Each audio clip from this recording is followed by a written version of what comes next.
Chapter 7 My first quarter at Lowood seemed an age, and not the golden age either. It comprised an irksome struggle with difficulties in habituating myself to new rules and unwonted tasks. The fear of failure in these points harassed me worse than the physical hardships of my lot, though these were no trifles.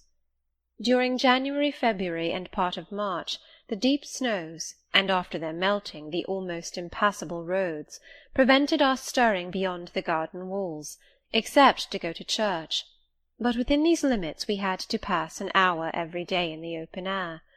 Our clothing was insufficient to protect us from the severe cold. We had no boots, the snow got into our shoes and melted there. Our ungloved hands became numbed and covered with chilblains, as were our feet. I remember well the distracting irritation I endured from this cause every evening, when my feet inflamed, and the torture of thrusting the swelled, raw, and stiff toes into my shoes in the morning. Then the scanty supply of food was distressing. With the keen appetites of growing children, we had scarcely sufficient to keep alive a delicate invalid. From this deficiency of nourishment resulted an abuse, which pressed hardly on the younger pupils. Whenever the famished great girls had an opportunity, they would coax or menace the little ones out of their portion. Many a time I have shared between two claimants the precious morsel of brown bread distributed at tea-time, and after relinquishing to a third half the contents of my mug of coffee, I have swallowed the remainder with an accompaniment of secret tears, forced from me by the exigency of hunger. Sundays were dreary days in that wintry season. We had to walk 2 miles to Brocklebridge Church, where our patron officiated. We set out cold, we arrived at church colder. During the morning service we became almost paralysed. It was too far to return to dinner, and an allowance of cold meat and bread, in the same penurious proportion observed in our ordinary meals, was served round between the services. At the close of the afternoon service we returned by an exposed and hilly road, where the bitter winter wind, blowing over a range of snowy summits to the north, almost flayed the skin from our faces. I can remember Miss Temple walking lightly and rapidly along our drooping line, her plaid cloak, which the frosty wind fluttered, gathered close about her, and encouraging us by precept and example to keep up our spirits and march forward, as she said, like stalwart soldiers. The other teachers, poor things, were generally themselves too much dejected to attempt the task of cheering others. How we longed for the light and heat of a blazing fire when we got back! But the little ones at least this was denied. Each hearth in the schoolroom was immediately surrounded by a double row of great girls, and behind them the younger children crouched in groups, wrapping their starved arms in their pinafores. A little solace came at tea-time in the shape of a double ration of bread, a whole instead of a half slice, with the delicious addition of a thin scrape of butter. It was the hebdomadal treat to which we all looked forward from Sabbath to Sabbath. I generally contrived to reserve a moiety of this bounteous repast for myself, but the remainder I was invariably obliged to part with.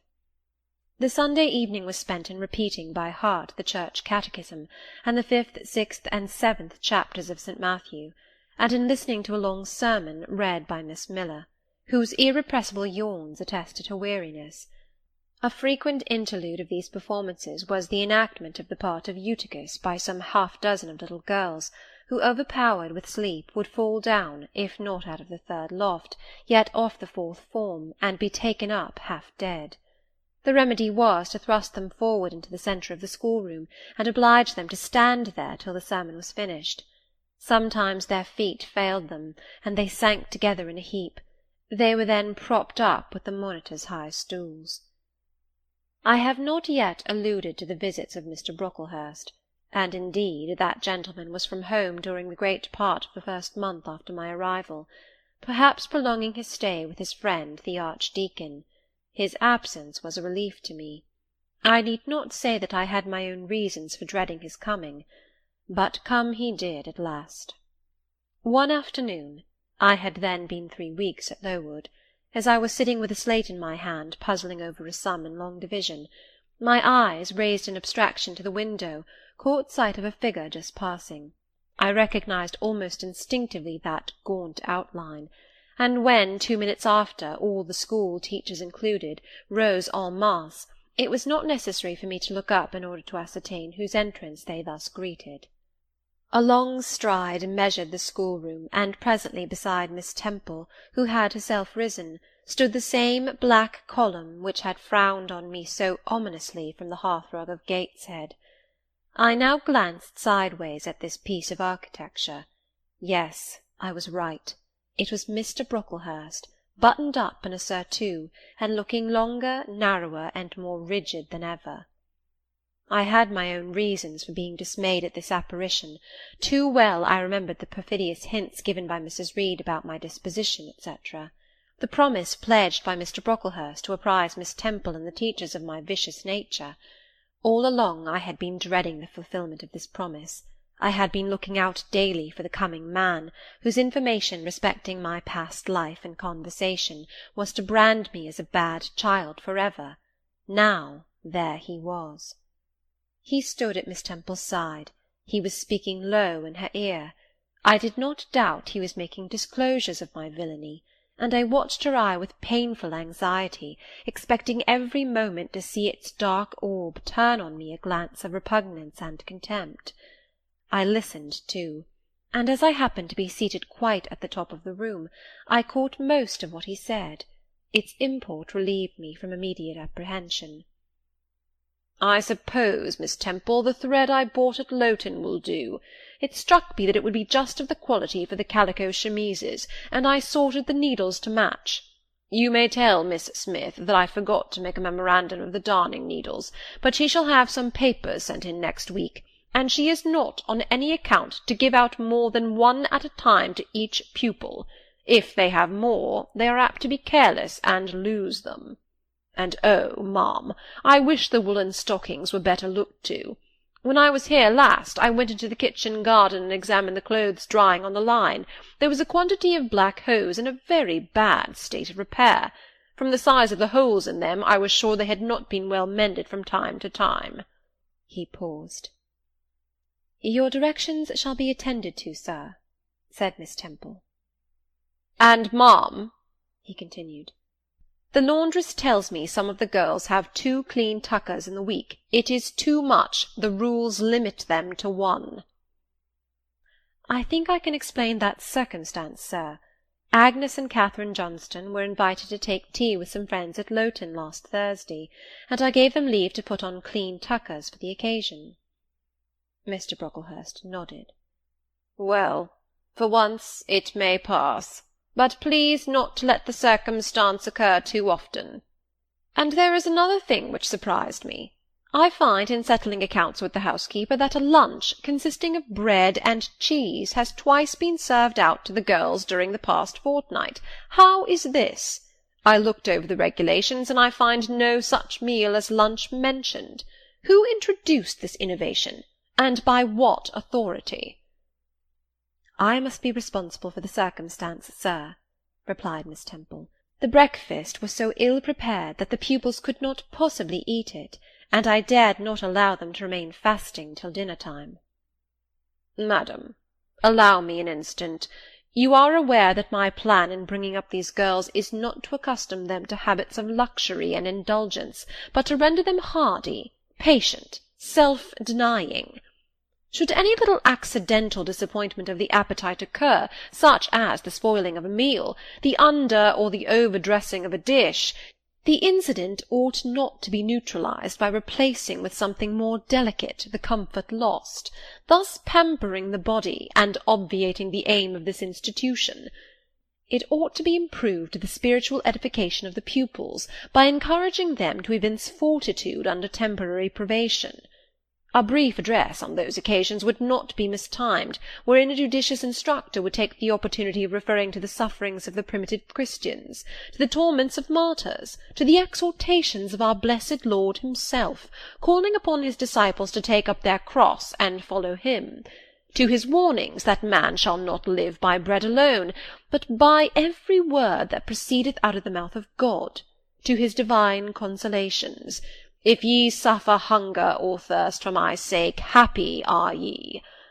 Oh, madam, when you put bread and cheese instead of burnt porridge into these children's mouths, you may indeed feed their vile bodies, but you little think how you starve their immortal souls." Mr. Brocklehurst again paused, perhaps overcome by his feelings.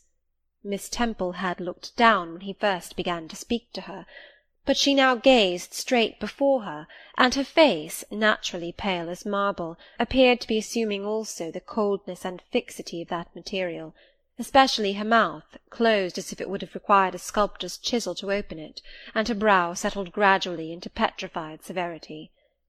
Meantime Mr. Brocklehurst, standing on the hearth with his hands behind his back, majestically surveyed the whole school. Suddenly his eye gave a blink, as if it had met something that either dazzled or shocked its pupil. Turning, he said in more rapid accents than he had hitherto used, "Miss Temple, what is that girl with curled hair? Red hair, ma'am, curled all over?" And extending his cane, he pointed to the awful object, his hand shaking as he did so. "It is Julius Seven," replied Miss Temple very quietly. "Julius Seven, ma'am?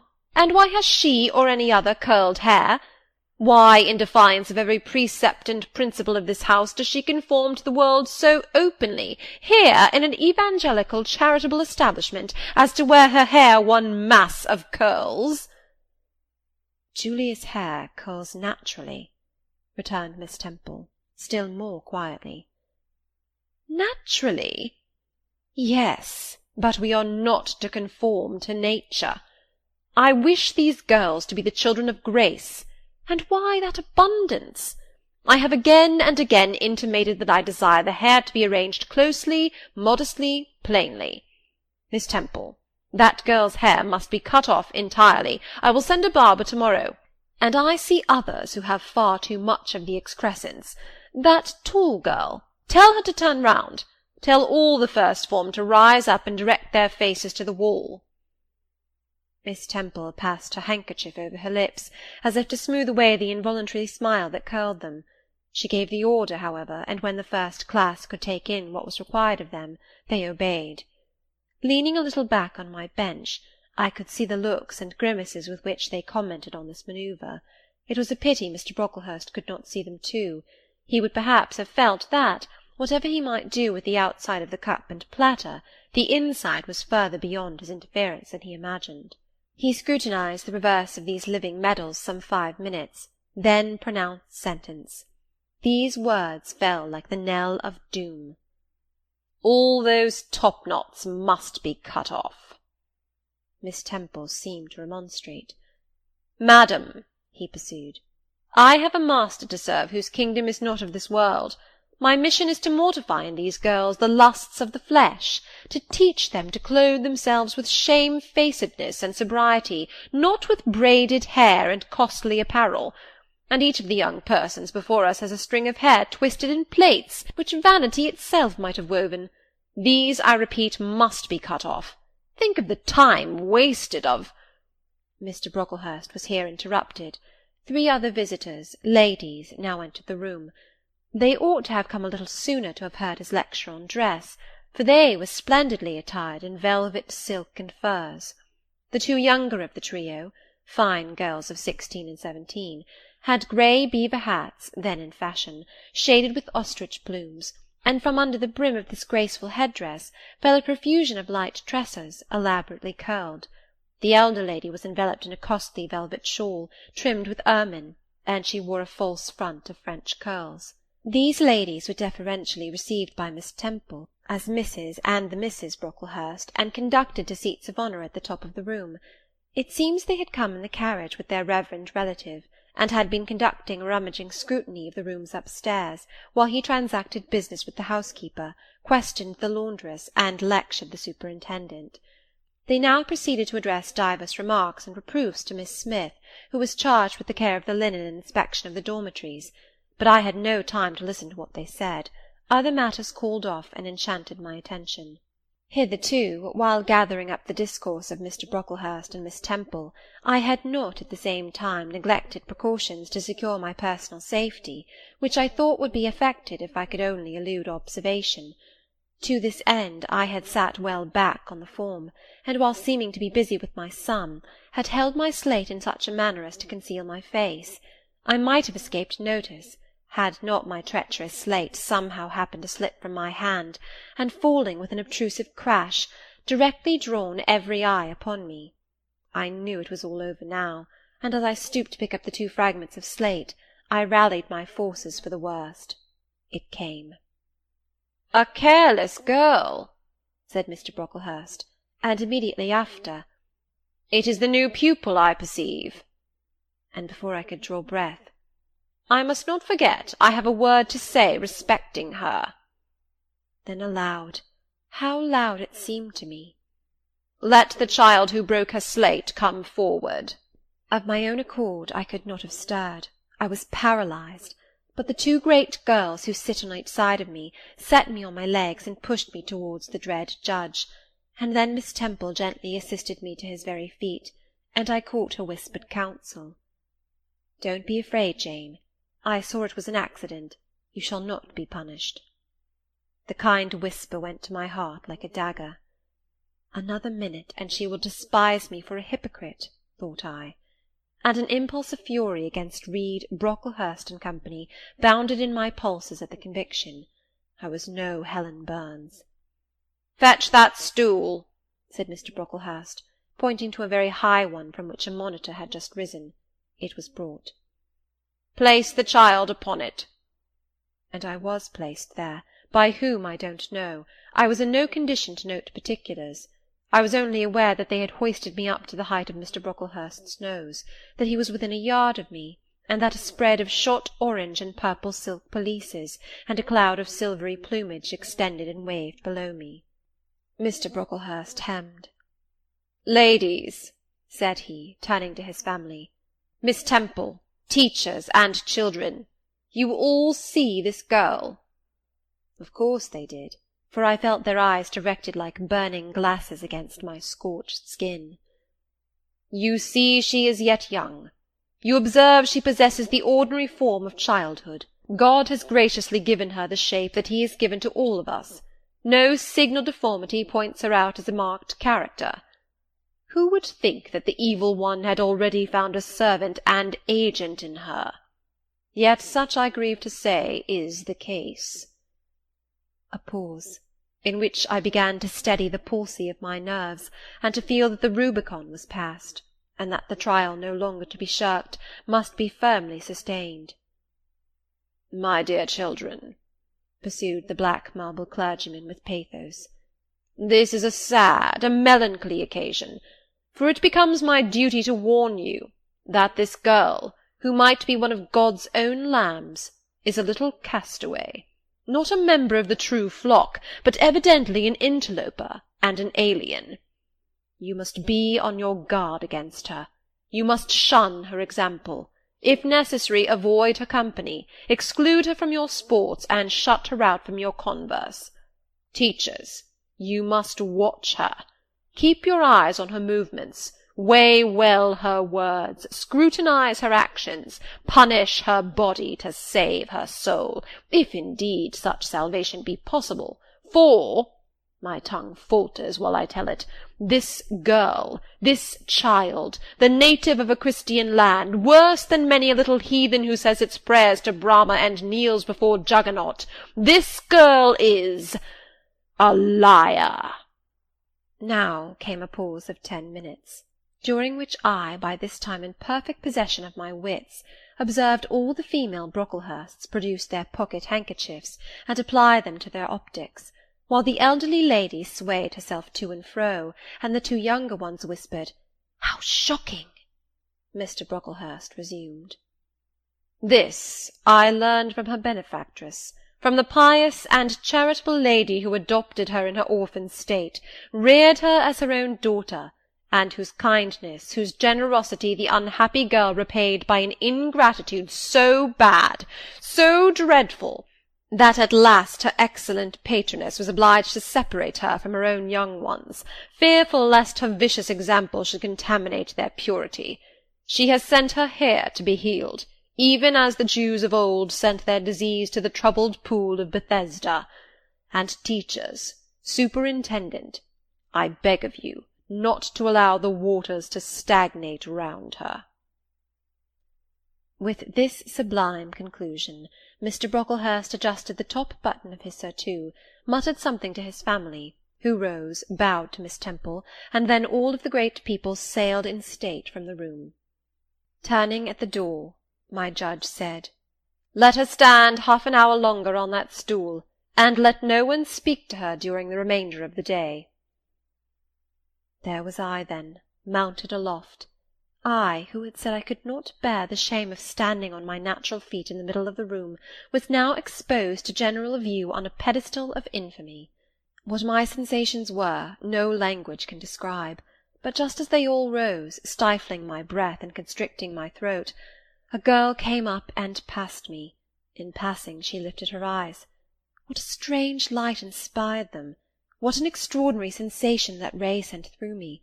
How the new feeling bore me up! It was as if a martyr, a hero, had passed a slave or victim, and imparted strength in the transit. I mastered the rising hysteria, lifted up my head, and took a firm stand on the stool.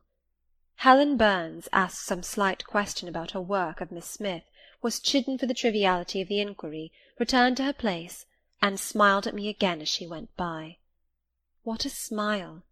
I remember it now, and I know that it was the effluence of fine intellect, of true courage. It lit up her marked lineaments, her thin face, her sunken grey eye, like a reflection from the aspect of an angel. Yet at that moment Helen Burns wore on her arm the untidy badge. Scarcely an hour ago I had heard her condemned by Miss Scatcherd to a dinner of bread and water on the morrow, because she had blotted an exercise in copying it out. Such is the imperfect nature of man.